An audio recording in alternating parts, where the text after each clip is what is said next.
Gusto mo ba mag-abroad? Ano nga ba maiwasang hindi ma-scam? Ngayon, pag-uusapan natin yan step by step. Kung ano ang mga requirements at kung qualified ka ba. Watch this intro. Bavstein TV will help you earn money. Bavstein TV is connected daw successfully.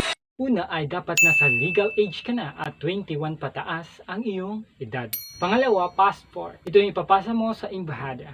Pangatlo, school credentials. Ito yung kung saan ka huling nag-aral. Kunwari, ikaw ay high school graduate or college graduate. Pang-apat, PSA birth certificate. Ito yung patunay at kung ano at kung sino ang pagkakakilanlan mo at kung saan bansa ka ba talaga galing.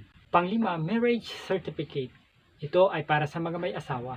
Ito ang requirements na ipapasa. Pero kung ikaw ay single o kaya naman ay may karelasyon lang, hindi mo na ito kailangan. Ay UMID ID. Pangpito ay NBI clearance. Pangwalo, voters ID. Voters certificate. Pangsampo, certificate of employment. Ito yung certificate mo kung saan ka huling nagtrabaho. Lalo na kung ikaw ay TESDA graduate. Or kung professional ka man, kailangan mo ng certificate of employment. Lalo na kung saan ka huling nagtrabaho. 11. PEOS certificate. 12. OFW information sheet from PUEA. Ito yung pipil-upan mo. Kailangan mo magdala ng black ballpen. 13. ARC and passport with entry and exit. Ito yung patunay na balikbayan ka o kaya galing ka na sa ibang bansa at babalik ka at magtatrabaho ulit. Pang-14, picture with white background. 1 by 1 or 2 by 2. Paano nga ba mag-apply para hindi ka ma-scam ng mga fake jobs? Nagpo-post sila sa mga FB, sila ng mga scammers. Ano una mong gagawin? Pumunta ka sa website ng PUEA, www.puea.com.ph. Pag makita ninyo doon ang mga accredited and licensed recruiter agencies ng PUEA. Mag-ingat po tayo sa mga scammers.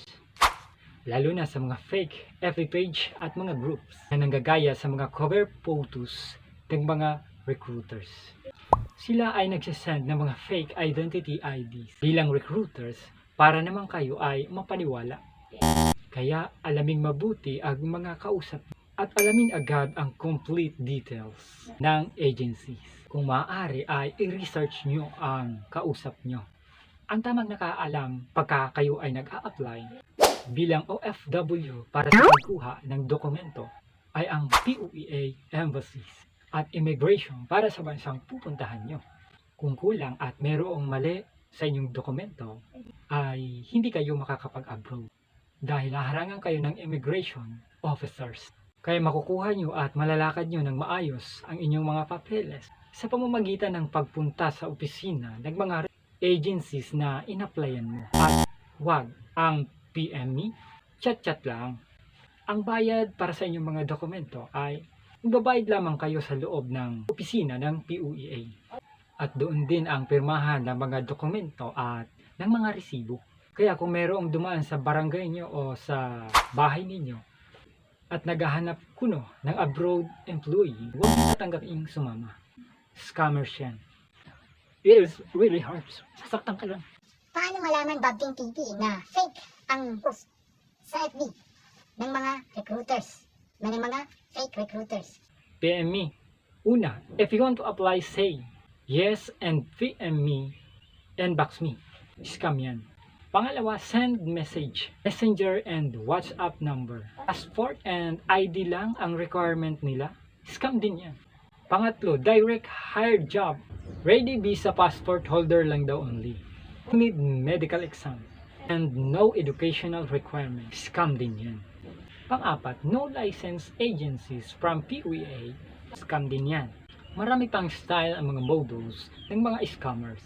Kaya kung may pera ka at gusto mo talaga magtrabaho abroad, idaan mo yan sa malinis na paraan. Pag mag-send ng pera through remittance center or sa bangko, maaari kang ma-scam. Tandaan, ang mayroong sapat na kaalaman bago mag-apply ay napakalaking tulong para maprotektahan ang sariling kapakanan at karapatan. Dahil ang nagtatrabaho sa ibang bansa ay isang napakalaking desisyon at hindi isang biro lamang. Baka pwede na makakuha ng follow sa aking FB page, sa aking YouTube at baka pwede namang pa-subscribe. at mag-react ngayon sa ating video or mag-comment. Share sa yung mga friends, lalo na gusto nila mag-abroad, hindi sila maluluko dahil alam nila ang mga requirements. At kung ano at sino-sino ang mga scammers na yan. Ito pa ang isang video na makakatulong sa iyo. Paano kumita kahit walang puhunan. Then pa-click naman ang yellow button na yan, pa-subscribe na rin dyan. Salamat for watching!